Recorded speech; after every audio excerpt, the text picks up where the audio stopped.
Journal Tsadkan Gebretensae has written an article about Ethiopian case for access to the Red Sea.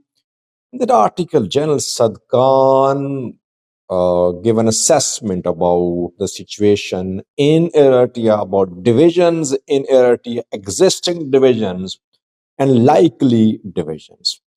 What did Tsadkan say? I have a summary and analysis of Tsadkan's article. Secondly, Tigray journals are taking safety precautions against drones, it seems. Welcome to the channel. Thank you for watching. Let's start with the news story about Tigray channels who are taking safety precautions against drones. Pictures are in circulation showing the vehicles being used by Tigray channels camouflaged. Wherever Tigray channels are moving, when they park their vehicles, they don't park their vehicles in the open.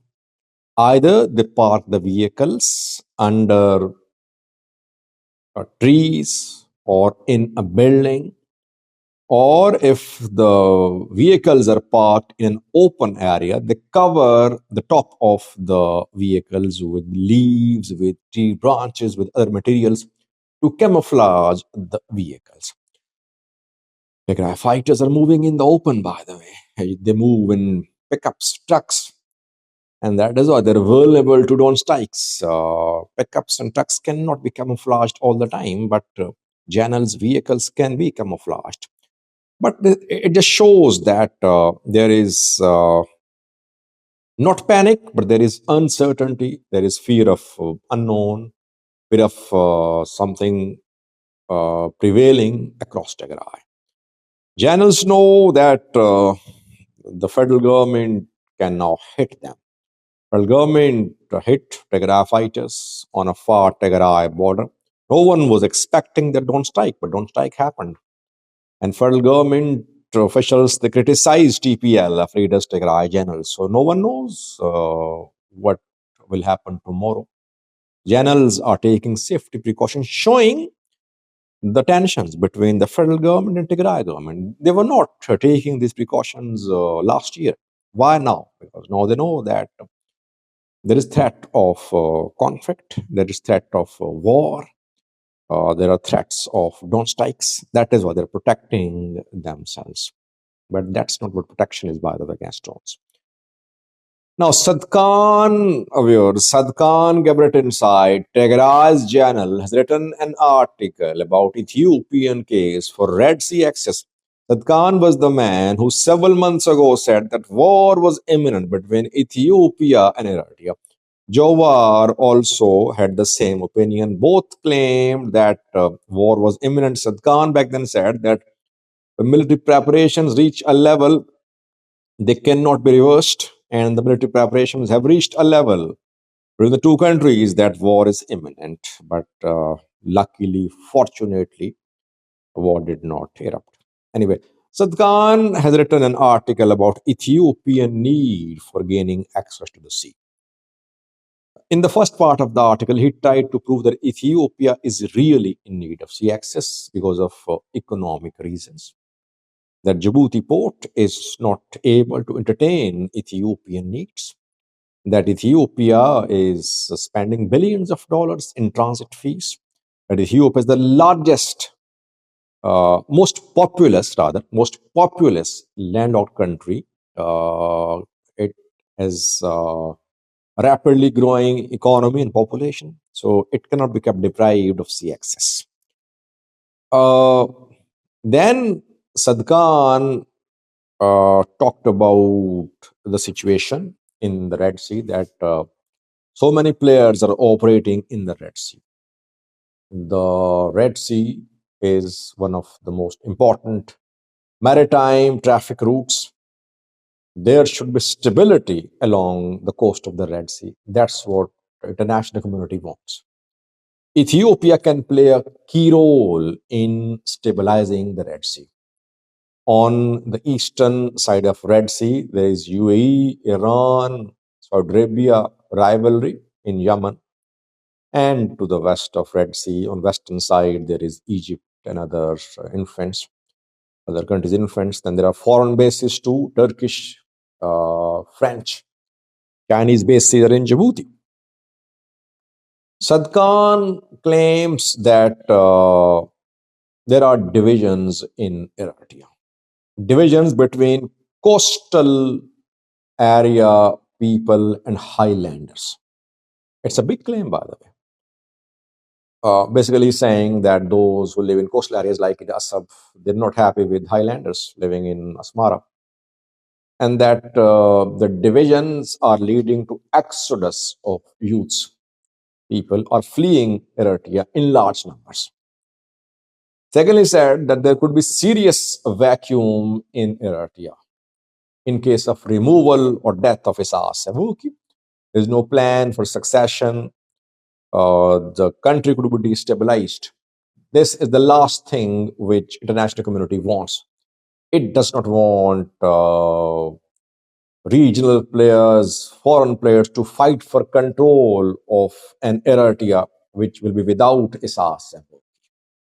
So he's saying that Eritrea is not the center of gravity, center of stability. Rather, it could be center of instability. Ethiopia can be center of stability. So he's trying to strengthen Ethiopian case, that Ethiopia being a bigger country, culturally more diverse country, more open country, it can be a stabilizing factor in the Red Sea if it gains access to sea. Eritrea could be destabilized. That's what he, and Eritrea is divided now. That's what he's claiming. Then he talked about the options for Ethiopia. He said Ethiopia had three options: political option, diplomatic option, and legal option. But he said Eritrea is not expected to work with Ethiopia for economic integration. Eritrea will continue backing proxies. Eritrea will mobilize all its resources to make the region a battlefield. Sane response from Eritrea is not expected. One point, last point of his article is important. He's saying that peaceful, democratic Ethiopia with access to sea could be a stabilizing factor in the Red Sea. It will be good for everyone in the region, good for international community as well. A question, viewers, is that is Ethiopia democratic? Is Ethiopia peaceful? Today's Ethiopia is more divided than today's Eritrea. Today's Ethiopia is more democratic than Eritrea. Yes, I agree. There is no sign of any thing called democratic in Eritrea. Ethiopia is more democratic, but it's more divided. Tsadkan's thesis that Eritrea will be destabilized, Ethiopia will stabilize the region, that does not make sense today. And the divisions in Eritrea are not visible. The divisions are being suppressed, being crushed. Ethiopia could not suppress the divisions. It tried, obviously, through wars, etc. It could not. Will international community buy this, the arguments shared by Tsadkan in his article? I don't think so, by the way. There's nothing impressive in the article written by Tsadkan Gebretensae. You want piece of land of a neighboring country.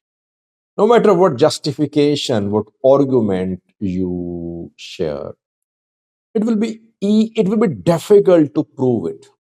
It will be difficult to make it acceptable to the international community.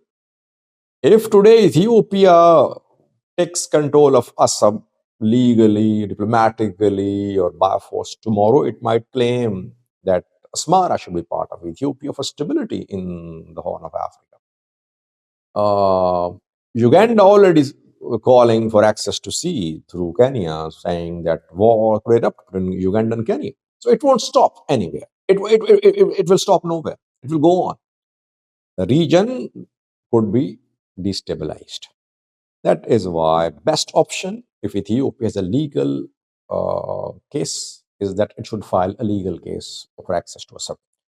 Second option is that talks should be held. Eritrea should learn that economic integration is not bad. It should have all the guarantees, and then the two can jointly use a port, but under some rules of engagement.